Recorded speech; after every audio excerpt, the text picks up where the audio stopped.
Hey, Taylor, thanks for joining the show. So glad to have you on. Thank you for having me. I'm thrilled to be here.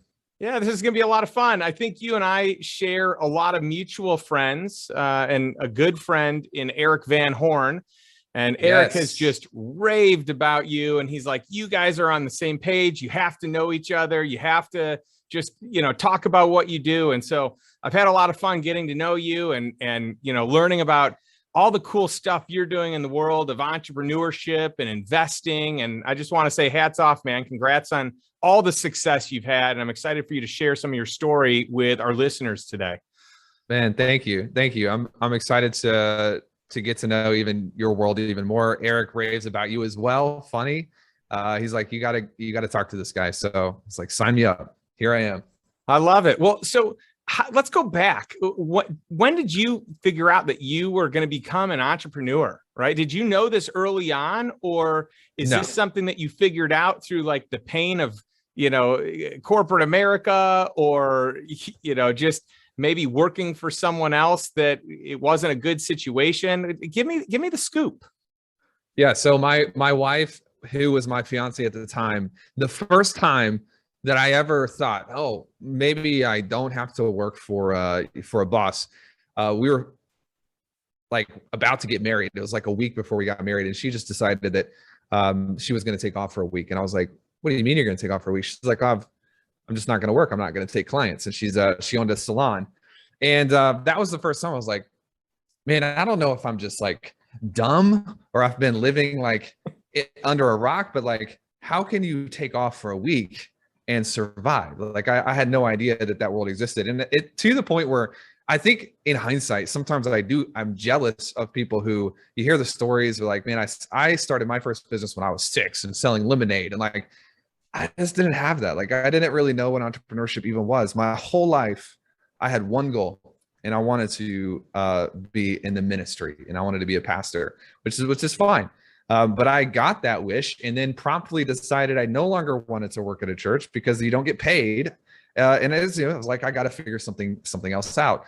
I transitioned from that into real estate, and from real estate, mixed with just the exposure to Lindsay, who's my wife, like working for her own salon and owning the business, and just like seeing that day in and day out. I was like, man, I think that I could develop a skill set, and I could go on to do my own thing. And so I did that. And one of the cool things about what I did is like I actually learned marketing and did it for my employer. And so, I tell people today, the first time I got my own client, I stayed at the day job because I kind of treated it as like two different incomes. And one income I would sort of invest with, and the other income, I would use to pay our bills. And I see people today, like they quit their jobs so quickly, and then they're left in a position of struggle and pressure. And so that was my story. I worked for 14 months after figuring out the entrepreneur side. And I just used that to bankroll investment opportunities and courses and things like that. So Yeah, that's very similar to, the way that I did it, because I could have cut the cord, but I didn't, because I wanted a smoother transition. And, yes. it's funny, different people, like in that moment, that was the best, that was the smartest for me. But at the same time, I figured out really fast once I had my time back. So I actually wonder, should I have just left sooner because of how quickly I was able to figure it out once I was in control of my time? But Yeah. to me, the way that actually got me to feel like I could do it was easing out of it, feeling like I could invest with these dollars, but I could cover my bills with the day job. At that point in time, it was like a separate business, but it was under the banner of someone else's business. So it wasn't fully mine. It was like partially mine. Yeah. So that's interesting. And it's also cool hearing your story, like, hey, I want to be a pastor. And what I've learned is there are so many ways that we can impact people, inspire people, teach people, build authentic, genuine, strong relationships outside of the parameters of the box of church, right? Yeah. And so I love that you're able to do that in this world of entrepreneurship, and really where you've kind of specialized in this world of online marketing. Before we get to that, though, before we get to the fact that you're a founder and a CEO of, 5 multi-8-figure companies and how quickly you were able to scale those, I mean, your resume is incredible. Before we get there, though, you made the leap first to real estate. Walk me through what that looked like, and how that scaled, and then maybe the transition there. I love transitions because they're like defining moments. 100%. It was totally random. I was looking for a place to go because I didn't want to work at full time at the church. I wanted to be involved in church as a volunteer. One of my friends was working at a property management company. It was a turnkey real estate company in Memphis. You might be familiar with the Clothiers. It was Kent Clothier Senior. So this dude is like ancient. He comes from old grocer worlds. And he gave me a job, and I had never done real estate before in my life. Had no idea what was going on. I worked for a guy named Nate in property management. And it's funny because I felt so cool that I was working in real estate. And people would ask, what are you doing? I was like, I'm in real estate now, but I was really in property management, which is slightly different than real estate. It's not really real estate.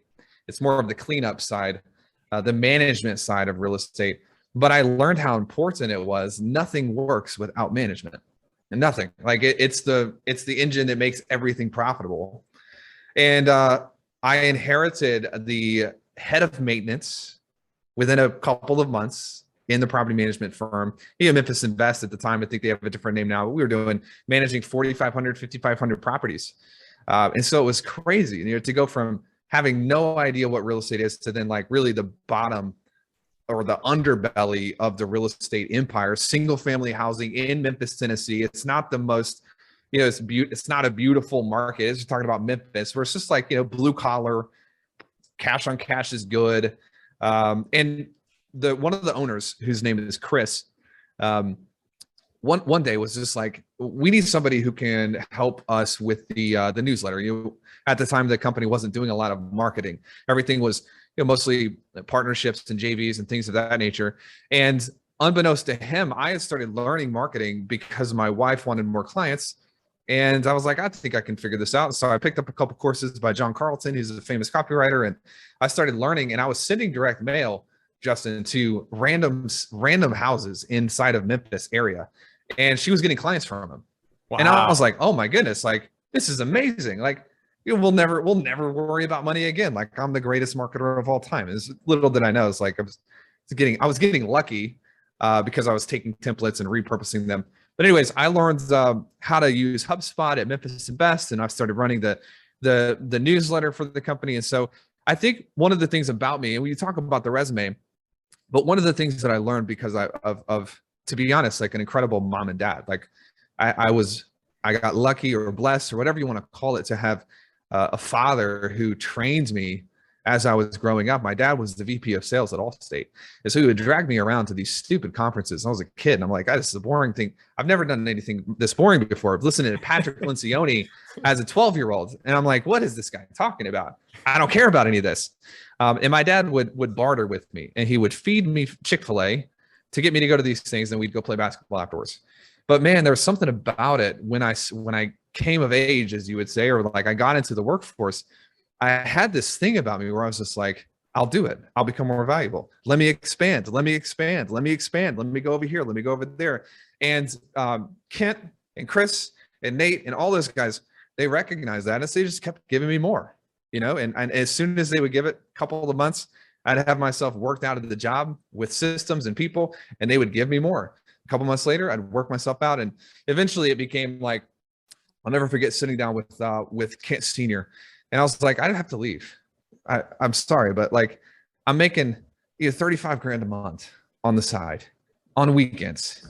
And I'm getting paid 40 grand here. And there's just 40 grand a year. I got to leave. And he gave me some of the best advice ever of just like prioritizing the right things. This is a man who had done arguably tremendously well for himself financially. And some of the regrets that he shared with me of just like participating in the lives of your children and being there for your spouse. And it never left me. And I think even we talked about it on our calls. It's like, man, I'm gonna be a good dad, I'm gonna be a good husband.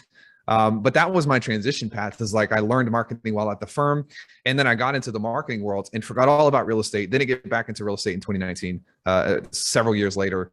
And that's kind of how the transition story of my life from the ministry to real estate to marketing was all within about an 18-month window, like really quick.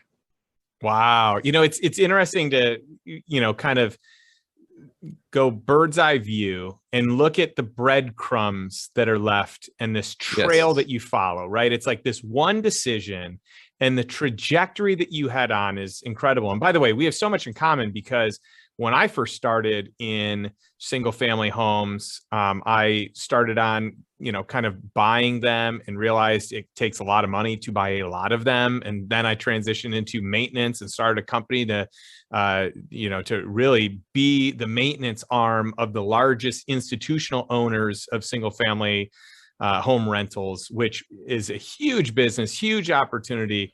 And like you said, like, if you don't have property management, it's going to be a train wreck. And that maintenance component of it is an integral part. And so that's been huge for us, where you don't have the massive cash outlay that you would in acquiring the homes, but you can have the consistency and cash flow of having a ton of work. But it's hard. It's hard to scale management and maintenance for homes that are spread out across the United States. In your case, it sounds good because at least they're all over Memphis. But let's just take Memphis. Memphis is huge.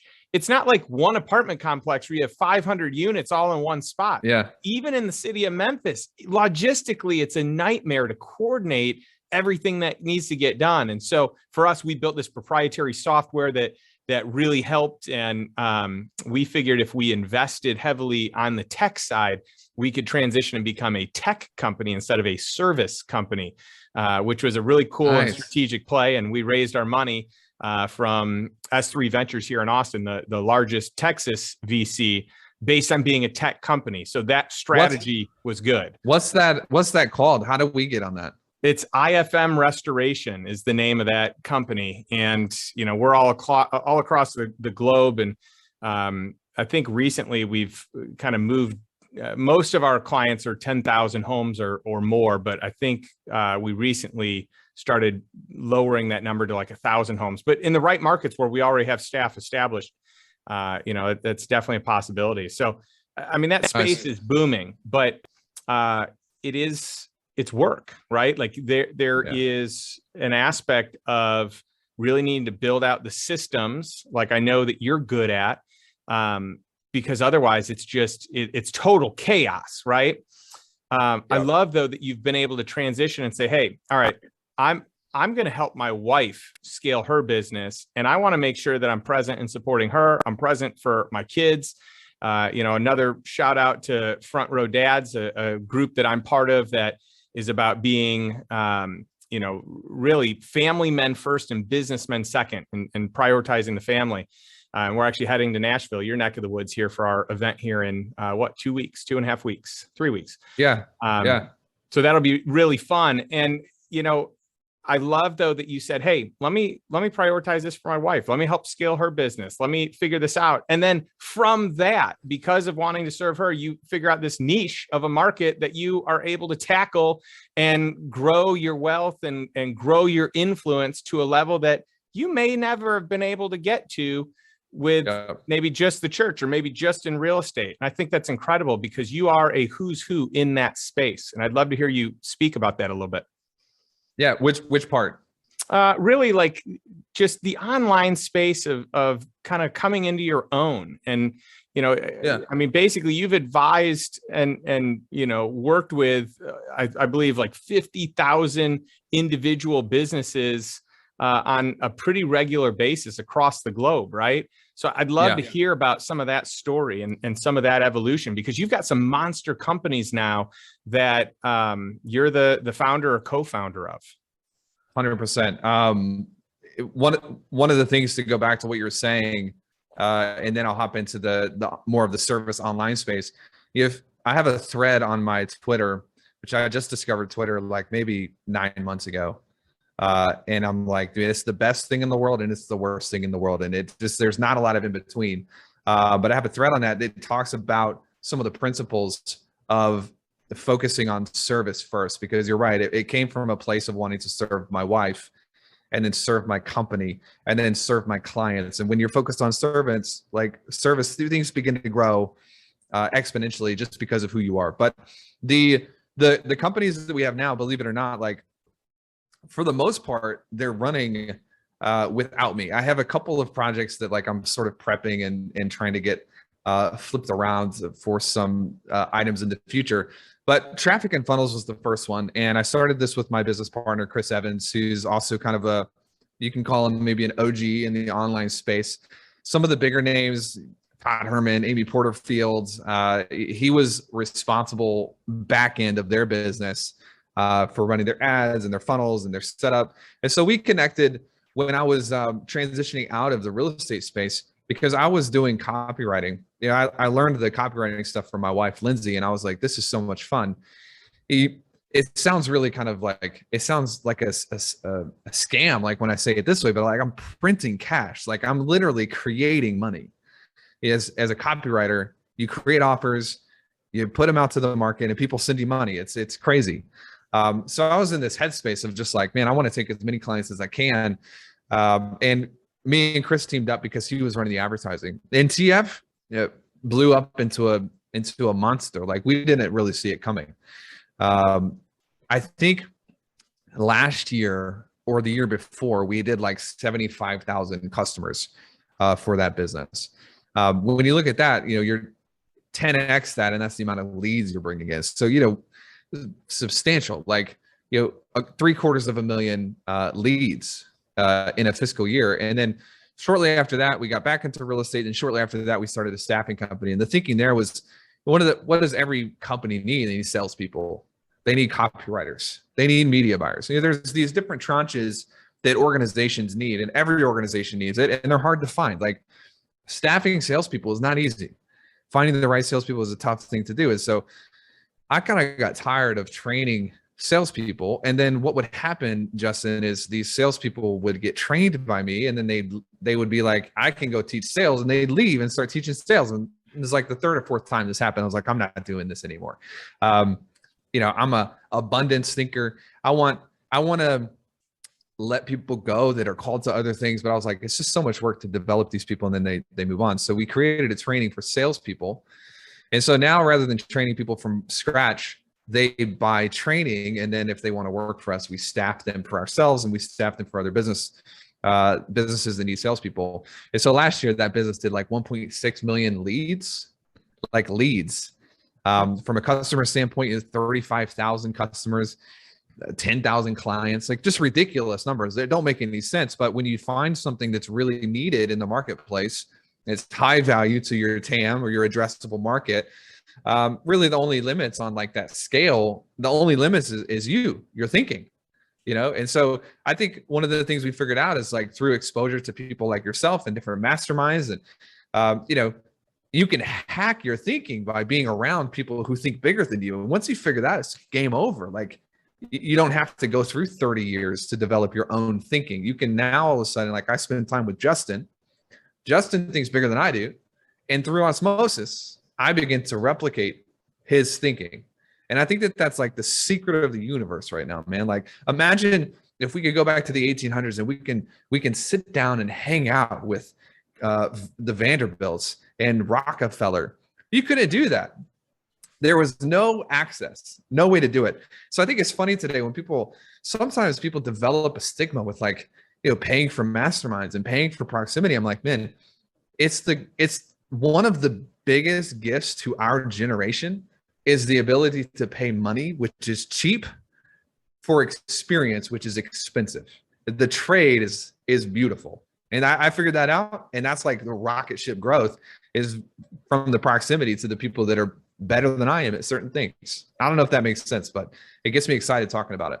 Oh, I love it. I mean, it's awesome because I believe so much of the same thing. I mean, you're spot on, Taylor, that like, how do you take yourself, your education, your knowledge to the next level? Well, you surround yourself by the smartest people that you can find. And sometimes they reside in your network. Most of the time they don't. So if they're in your network, be intentional and collect, time with them. And the reality is most of the people you probably want to spend time with, they're going to elevate your thinking, elevate your ability to create, produce. They are not in your network. You have to intentionally go outside your comfort zone and find them by joining groups. And That's like it.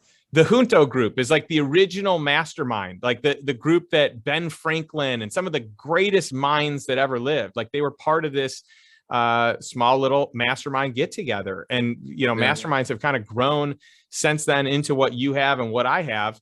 And I think it's incredible. I'd love to hear even more. I mean, I have a chapter dedicated in my book to peer group, to mentorship, coaching, really the need to really grow and expand your mindset. I'd love to hear more of your thoughts on this, because I know that we're in total alignment with the need to place people in our lives that get us out of our comfort zone, that think differently than us, that think bigger than us, that challenge us. And it's funny because the way that I think today, it feels really normal, but had I not made the moves that I made the last 10 years or 15 years or 20 years, my thinking would be in a totally different place. Like what's normal today is only normal because of who I've spent time with over the last decade or two. And if it was other people that influenced it, maybe I wouldn't have the conversations. I'm sure I wouldn't have the level of conversations that I have today. Yeah, everything comes down to what I'll call your frame. You can call it perspective. You can call it whatever you want, but it really is a lens or a frame through which you view the world. And an example sometimes, like if I'm speaking or talking and trying to explain it, is like I'll ask an audience, like, who here feels like $50,000 is a lot of money? Is everyone raises their hands. A few people who know what we're doing, they don't raise their hands. But most of the audience, like $50,000 is a lot of money, because the frame that they're currently in is one of, to be honest, like limitation, or they're playing a little smaller.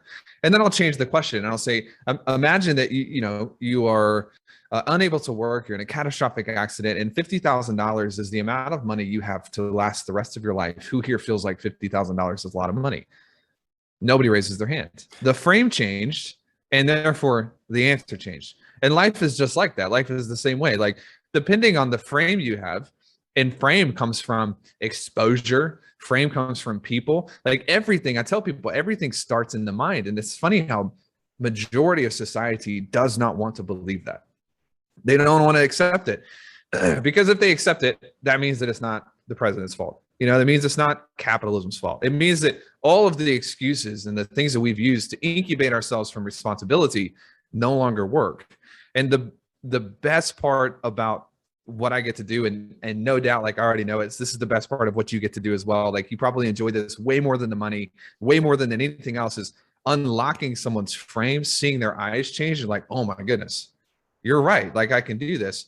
And sometimes all it takes, like everybody prioritizes the lesson, the knowledge. Teach me the tactic, Justin. Like show me how you're doing this. But what it really is it's the cup of coffee before the event even starts, where one sentence is said and it's like, oh my God, it changes the frame for my entire life. And the only way you can get that is through proximity. There's an energy to it. And that's my favorite part of the game. It's my favorite part of the game because it's so simple and it's so difficult. It's both and. You know what I mean? Totally. And it's funny because I think that most people don't even realize what they're looking for. Like they show up thinking they want one thing and they realize pretty quickly it's something totally different, right?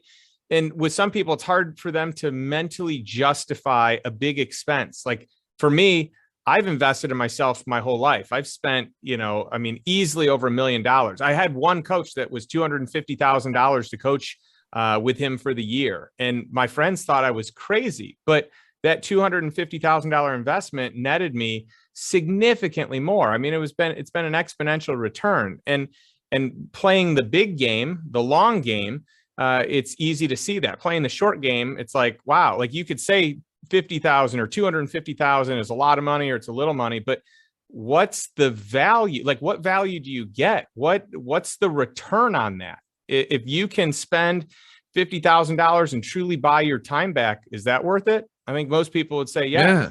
If you can spend $50,000 and make $2 million in, a year or two, is that worth it? And so it's changing the frame, as you said, but it's being in a place where you eliminate the scarcity of holding on, where you feel like, oh, I can't lose this money. I can't let go of it. This is so much money, versus like, hey, how do I use this wealth that I have to take things to the next level? How can I be a little more abundant and think, well, hey, I might lose this $50,000. But I'm going to learn some lessons along the way that are going to help me make much more than that in the future. And really that's it, because once you get to the point where it's like, hey, money's not finite. I can go make more if I need to, or I can connect with other people that make 50,000 a lot easier than I make 50,000. So I can learn their playbook so I can copy it the rest of my life. I mean, that's the game changer, right? 100%. You've also got self-fulfilling prophecies in there. And this is something that I think people have to realize is, if you make a decision based on $50,000 being a lot of money, $50,000 is always going to be a lot of money for you, because you're making decisions that are validating a frame.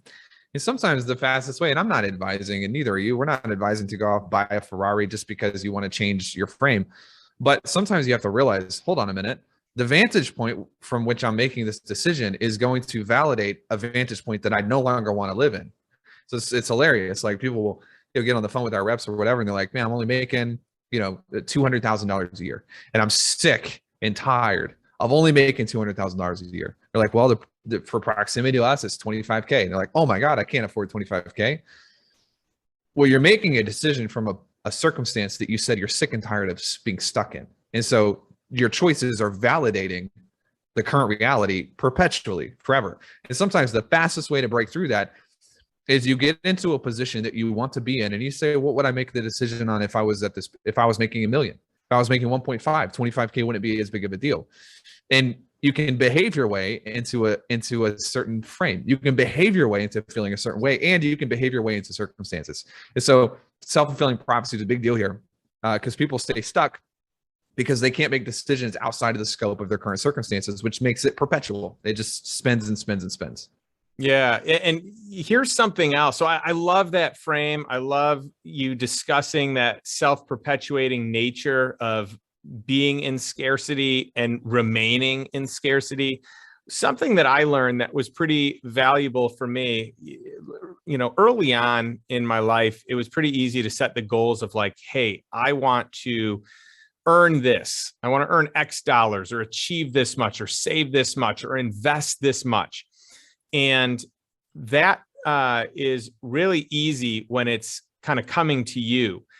What I've found is I started making these goals of like, how much could I give away? Could I give away more than I was earning in a year at certain points in my life? And I found that once I became good at giving money away, that's when money lost its grip on me. I think at points in my life, I was a slave to ego, a slave to achievement, a slave to earning or saving or investing a certain amount. And once I was able to get to a place of being willing to just part with that money, I've had much more abundance enter into my life because money lost the grip. And that was huge for me. That's true. Validated. So you've got a book coming out, and this is super early on, because we're not quite at this space where you're doing any sort of promotion for it, and hopefully you're all right with me talking about it. But I love the sound. I mean, this is Good at Money, right? I mean, first of all, that's a brilliant name. It's very catchy. Everyone wants it. But I'd love to hear some of your thoughts on this. Like, what is this book about? Why is this important to you? Love the question. There's two seasons, I think, of my life. And I was, like we talked about earlier, like I was I was blessed to have great family, great parents. We lived well. Like I don't remember times in my childhood where I was, we couldn't afford something. We didn't grow up, with yachts or planes, but we took a couple vacations a year, and everything that I needed, I had. The first time I really remember struggling with money was in 2007, 2008, because my family went through a very difficult time due to the Great Recession.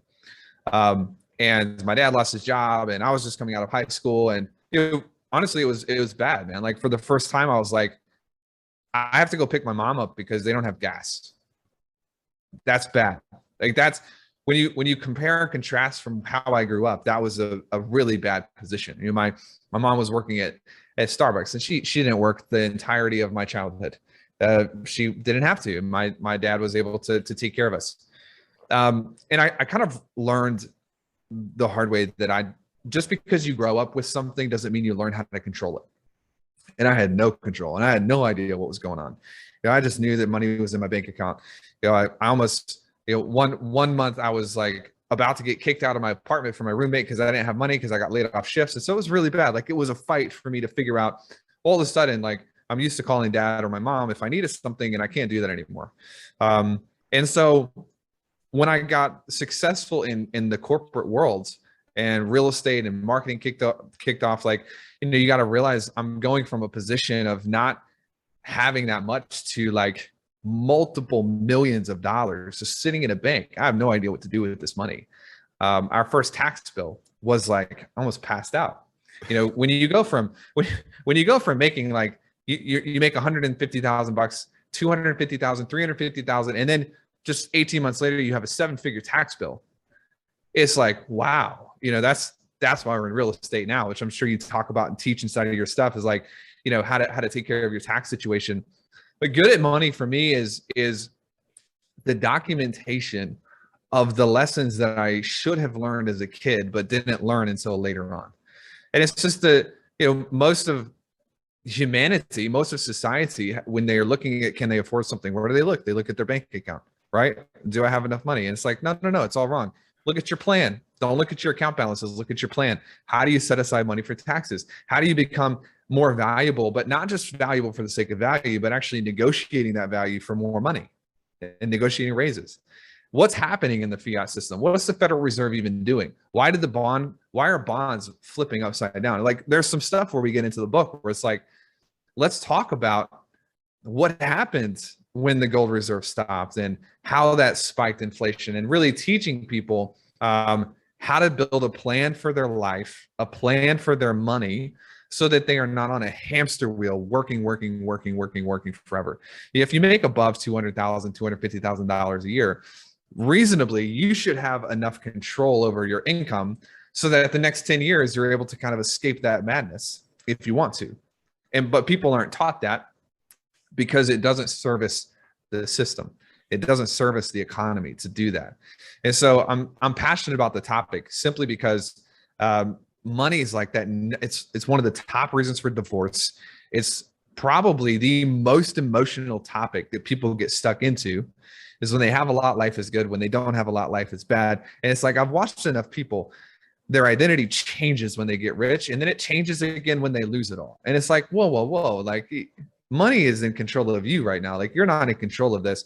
And I think, having a daughter and like building a family, it's like, man, I'm going to begin documenting the things that I know and the things that I have learned, because I don't want just my kids to get access to my brain and the material that I've developed. I want everyone to have this ability to teach their kids, because it's such an important tenet in your life.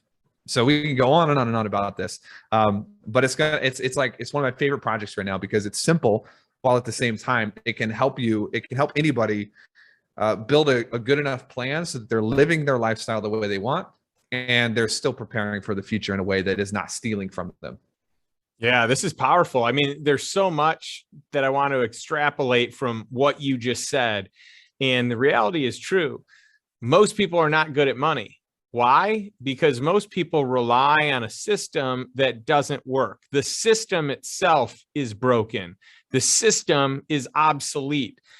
This whole idea of nest egg investing is obsolete. There's such a small percentage of people that are actually going to build a nest egg in qualified plans using predominantly the stock market, where they retire at a point in time that they have enough money that they can just live off that money till they die, dwindling it down, or live off of just the interest that lump sum produces.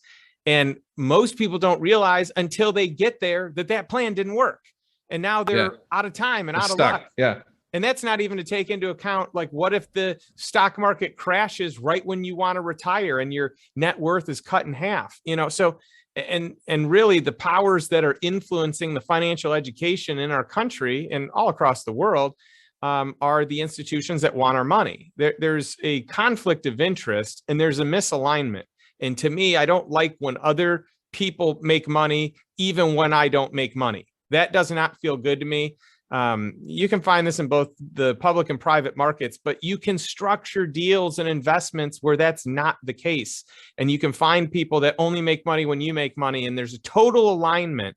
But I think you got to be careful with what is the common education. And kind of the rule of thumb for me is, if everyone else is doing it from a financial standpoint, then I need to run the opposite direction, because almost no one has it figured out, right?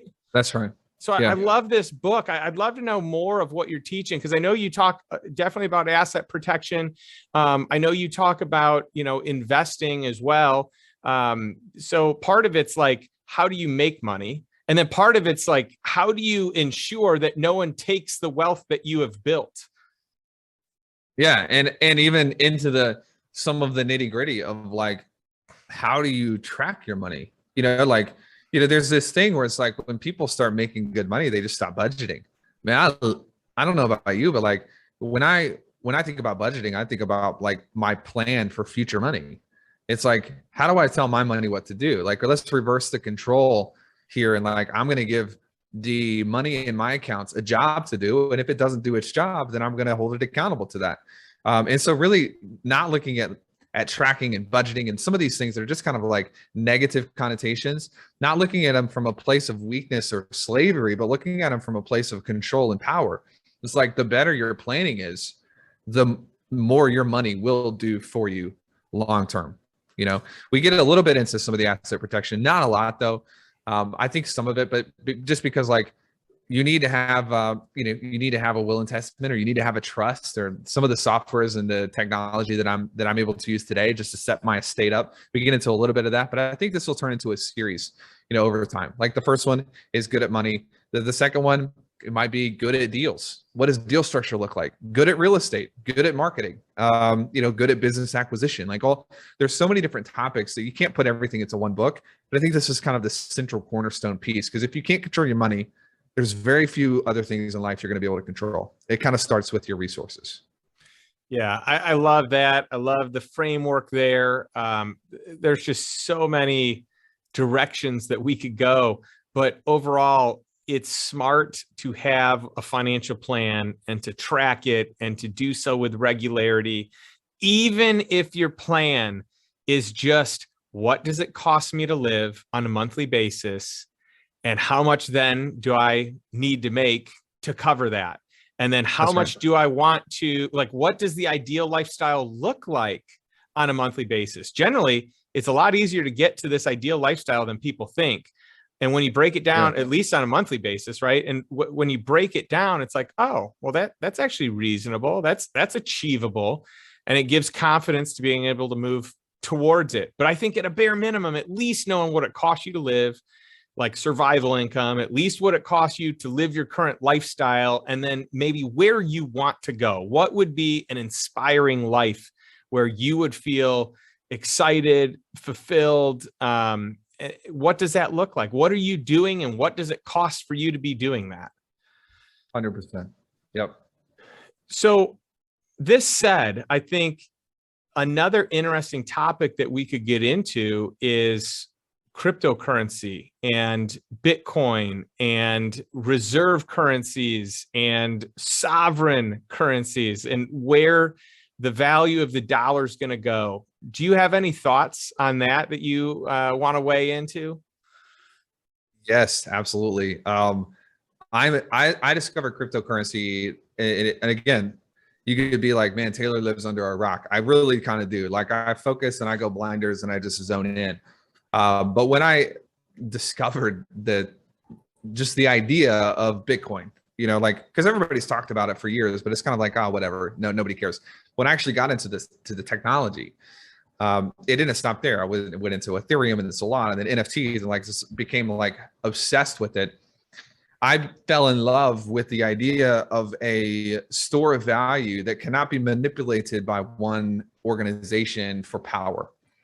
That's kind of what kicked me off on the topic of the book as well. And I think it's fascinating what we're seeing right now. It's like, man, everything really, even though the USD is kind of like the current leader, everything still sort of revolves back to the euro dollar and the token system. And I feel like Bitcoin is a significant threat to the current powers that be, because it's unhackable, and it's, unless you have quantum computing, like you can't change the code. I don't know if you're invested in Bitcoin or Ethereum or any of those cryptos or not, but for me yes, right now, yes. dude, I don't see any way that Bitcoin is not worth several $100,000 a coin over the next couple of years, just because the supply is fixed and declining, and it's based on adoption. So people talk about value investing, but what is probably the new tier of this world is actually adoption investing. So the internet, the adoption curve of the internet, the adoption curve of Bitcoin, the adoption curve of the Ethereum blockchain. Like, there's so many people who are hopping onto this technology. If somebody said, well, Taylor, what about regulation? Like, what if the Federal Reserve just creates their own version of a coin and tells you that you've got to trade your Bitcoin into that thing? It's like they would have to force us to use it, because the value is not coming. The value is not even coming from the value of the technology. It's coming from the adoption of the technology. And I just don't think that it's necessarily in the realm of possibility at this point for anything to shut down Bitcoin or Ethereum or Solana or any of the cryptocurrencies, because there are so many people that are now financially intertwined with its upside. Once it hits Washington, like, and the donors hop on it, it ain't going away, man. Like, it is never going away. And so we have this weird fiscal battle, like war between like kind of the older elite who are financially tied to inflation and being a profit center, and then the newer kind of version of those people who are tied to their investment into future technology. And it's gonna be real interesting. And I don't know that there's a clear winner right now. I know that there's a clear loser, which is fiat currency. I don't think that we're going to see enough deflation over the next couple of years to fix anything. But I don't know. That begins to get speculative. I just can see that if you reverse the indexes and you reverse the stock market, you put everything in a denomination of like a more sophisticated or a more saleable asset, everything's crashing. So while we're touting like, man, the S&P is higher than it's ever been, this is higher, it's not actually coming from value. It's coming from the crashing of the fiat system. And I think that's concerning. Yeah, it's coming from, $10 trillion being pumped into our financial system that's making all 100%. assets inflate in price. This is artificial. This is not, based on true value creation. And I think that's really important. And you had said, I don't know who the winners and losers are going to be. I can tell you that nations that don't adopt it are going to lose. And so people say all the time, well, it's a direct competition to, our sovereign currency. Yeah, it is. And if laws are put in place to prohibit people from having it, there are always going to be workarounds. It's impossible to shut Bitcoin down because no one's ever going to get 50%, control. So there's always going to be a workaround. But the nations that adopt it and say, hey, we're going to embrace this because it's the inevitable. They're really going to win. And I hope that governments recognize that instead of being fearful and like, hey, we need to fight this, embrace it and say, hey, let's be a first adopter so that we can benefit also. So, there can be a win-win long-term. Yeah, you just look at even like I think it's MicroStrategy's. Michael Saylor. Yeah, Saylor. Yeah. You're putting like I think he just put leverage on new Bitcoin purchases, which is like, okay, man, some of the smartest people right now, not only are they long Bitcoin, but they're now going long levered Bitcoin, which is when it's like, whoa, like there's a new level of commitment. They're just upping the ante even further. And it's going to be fascinating to watch their balance sheets just like balloon out based on the new adoption of Bitcoin. I've been buying a pretty substantial amount since the crash, like end of last year. And one of the things that I'm fascinated with right now is the utility of something like Ethereum, because the merge is coming up and they're moving to the proof of work proof of stake. And it's just like, man, the whole internet is going to be built on this thing in the next couple of years. It's at this point, it's not even possible to prohibit it unless you want to have no like internet with where we're headed, Yeah, there's no doubt. I mean, a lot of the investments I'm doing right now are companies that are really building on these blockchains. They're building their protocols off of either Bitcoin's blockchain or Ethereum's blockchain for, a decentralized, way to authenticate whatever it is, a smart contract, payment, whatever it is. And so people who don't get on board will get left behind because this is the wave of the future. I still think the vast majority of cryptocurrencies aren't going to make it, but cryptocurrency as a whole, there are always going to be these new innovations and they're going to be unbelievable technologies that revolutionize things. But blockchain in itself is revolutionary. Bitcoin in itself is revolutionary. And so it's going to be interesting to see. I've shared this before and I'll continue sharing it. There is probably little risk to owning Bitcoin, especially if you're looking at it as like, a hedge against a devaluing dollar. Like people buy gold for that same reason. Why are you buying gold? Well, if you're thinking about it the right way, you're not buying gold to make money. You're buying gold to not lose money, right? It's insurance. 100%.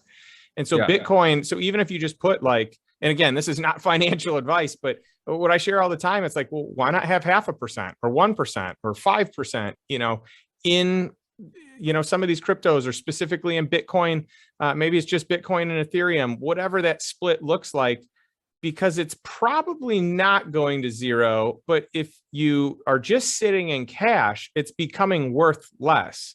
So it's interesting to think about, like just trying to take some sort of an opportunity for the upshot.